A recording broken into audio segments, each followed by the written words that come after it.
Time to pull up a chair. We've got another great story for you today in the rLounge. Nothing says new job and a fresh start like putting a state-sized restraining order between you and the family drama. Today in the rLounge, Opie's sister has a more vivid imagination than a sci-fi writer on caffeine. I spent the day with my sister's best friend, and now she's telling my parents that I'm a homewrecker. So this all started yesterday when I, 22 female, had a date planned with a guy. He ended up not showing, and so naturally I texted the group chat about it. My sister is in this particular group chat. I'm guessing my sister, Sarah, 26 female, told her best friend, Jay, 27 male, about it because a few minutes later Jay texted me to ask if I'm okay. I told him yes, just a little disappointed since I was pretty excited to try that particular restaurant. He said that he would pick me up at noon the next day so we could go eat there. I told him it wasn't necessary, but he insisted, so I agreed, thinking nothing of it. Well, today, he took me out as promised, and while we were eating, Sarah FaceTimed Jay. When he didn't answer, she called again, and again. He answered the fourth call and asked her what was going on.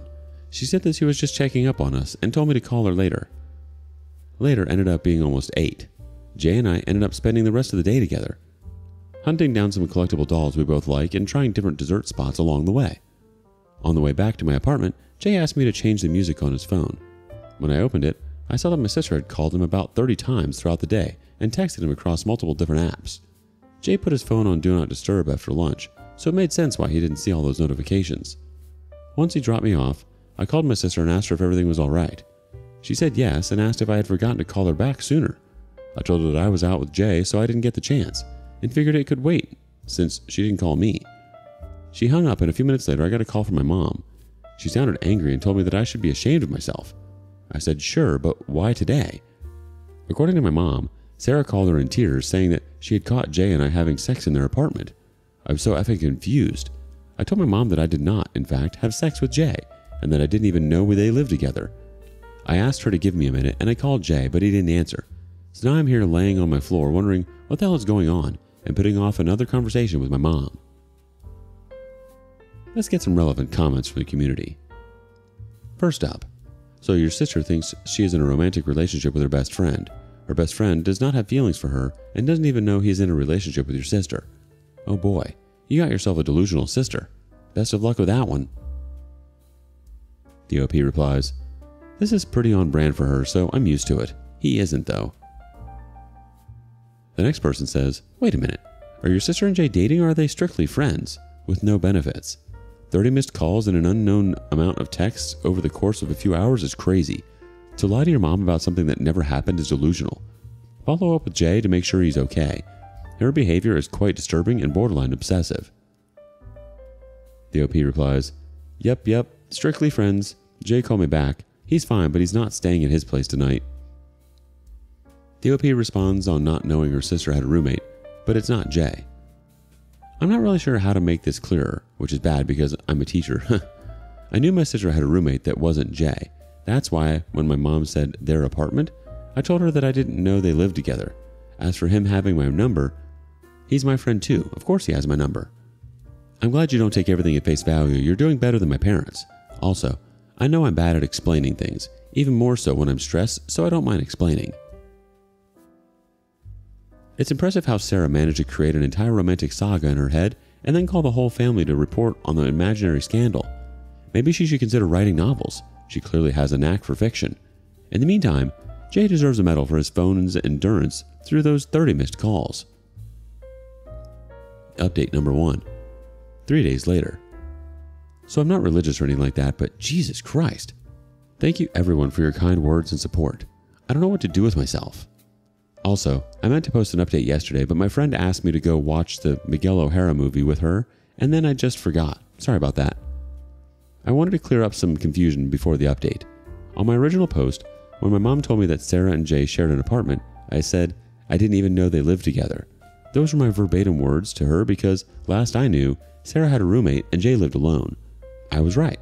That's still the case. Sorry I wasn't clear about that. I'm bad at expressing myself sometimes.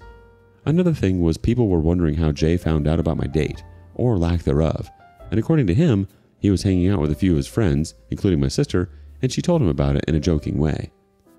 Another thing is that some people are asking why I went out with Jay if I knew my sister liked him. I didn't know. Just because I talk to my sister doesn't mean she talks to me the same way. If I had known, I would have talked to her about it first because I know from past experience that my sister is a jealous person. Anyway, last night was a doozy. Jay called me back. He said he was going to stay at a friend's because he would feel safer with company. I asked him if there had ever been anything romantic between him and my sister. He said the only thing was that he kissed her at a New Year's party at midnight because she was feeling left out. Obviously, I can't confirm if that really is the only thing. He also said that he had never even talked about moving in with Sarah, so he doesn't know why she would say they were living together. After I spoke with Jay, I called my mom again. She still sounded pissed, but this time I could hear my sister crying in the background and my dad yelling to get our butts over here. Our being Jay and I, presumably. Well, as I told my mother earlier, I didn't have Jay's butt, and I don't like to drive at night, so I told him I would go the next morning. That also gave me time to gather any evidence I could to prove my innocence. Jay even sent me a copy of his lease to prove that he and Sarah do not live together. I went to my parents alone because Jay has a job. As soon as I arrived, my parents started yelling at me. Just the usual stuff, that I was disrespectful, but they never expected this from me. How dare you do this to your own sister? You know she already has a hard time. Why make her life harder? My dad even called me a whore. That was fun. I kind of just sat there and did the math on how much faster I would be able to finish my grad program and flee the country, or at least the state. I wasn't very tuned in until my mom told me that if Sarah lost her job because of me, that I would need to financially support her until she found another one. That's when I snapped and told them that if they thought I was going to do that, then they were as delusional as my sister. Missing one day of work because of a tantrum over something that didn't even happen was not going to get her fired. My dad said that Sarah had been missing work to make sure that Jay wasn't leaving work early to go see me. I found out my sister also told him that Jay was missing a lot of work, so he wasn't taking enough home for the bills, so they had been sending her rent money for months. I told them it wasn't true, and I showed them the lease that Jay sent, where it clearly says the day the lease started and when it ends. It also has his address, which is not the same as Sarah's. My mom brought Sarah out of her room where she had apparently been this entire time and told her to explain herself. Sarah said that he probably got that other apartment so that he could be closer to me when he went on supposed business trips. First of all, Jay is a software developer. I don't know what business trips he would go on. Second, nice way to find out that my sister doesn't even know where I live because Jay's apartment is almost an hour away from mine. I showed my parents that on Google Maps, and they finally started to believe me. Sarah started crying and calling me a liar. My dad told me that even if what I said was true, I shouldn't have been so hard on Sarah, and that as her sister, I should be helping her when she's having a rough time like this. I told him I wasn't a therapist, but if she ever decided to get help, I would pitch in. I left after that. There was nothing else I needed to say, and there was no point in waiting for an apology. My dad looked uncomfortable, and my mom was too busy consoling my sister to notice me leaving. I haven't talked to them since that. Sorry if you were expecting a fun update where I somehow got revenge on my sister or something crazy and petty. If you have questions, I'll probably answer. Thanks for caring, though. And those of you that shared your own stories under my original post, dang, sorry you went through that. Now let's check back in with the community for some more comments. Has your dad seriously not apologized to you for calling you a whore? I'm sorry for what you and Jay are dealing with just for hanging out. Your family seems to really suck. I do hope you told Jay that apparently she is following him, though. The OP responded, I told Jay everything after the whole thing. He said he was going to try to get a restraining order. Someone else chimes in, have you always known your sister was the golden child? Is that why you prepped your proof? You were so prepared to defend yourself, it seems you've done it a lot. Edit. Also, your parents are not concerned that witch stalked and harassed a man out of his home? Has your sister ever faced any consequences? The OP replies, I'm not used to being believed, so yeah, that's why I went prepared. I don't know what's up with my parents right now. I haven't spoken to them since. The only time I've seen my parents angry at my sister was when she crashed the family car. So yes, she has faced at least one consequence. Maybe your sister's auditioning for a role in the next psychological thriller, starring as the obsessive character who confuses reality with her own twisted fantasies. Kudos to you for surviving that marathon of nonsense. Your dad calling you a whore? Charming. Clearly, he's missing his call as a motivational speaker. And your mom, so wrapped up in Sarah's crocodile tears that she didn't even notice you walking out the door. Family of the Year material right there. Your preparation was spot on, though. Going in with evidence was like bringing a nuke to a knife fight. Sarah's reaction to hard facts? Classic. She should take her delusional detective work to the big leagues. CSI, Imaginary Crimes Division. And Jay, bless him, trying to get a restraining order, can't blame the guy for wanting some peace. Maybe suggest he also invest in a new phone plan with unlimited Do Not Disturb mode.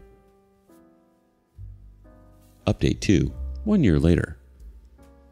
I don't really know how to start this post, but I felt obligated to write an update after everyone sent me so much love and support.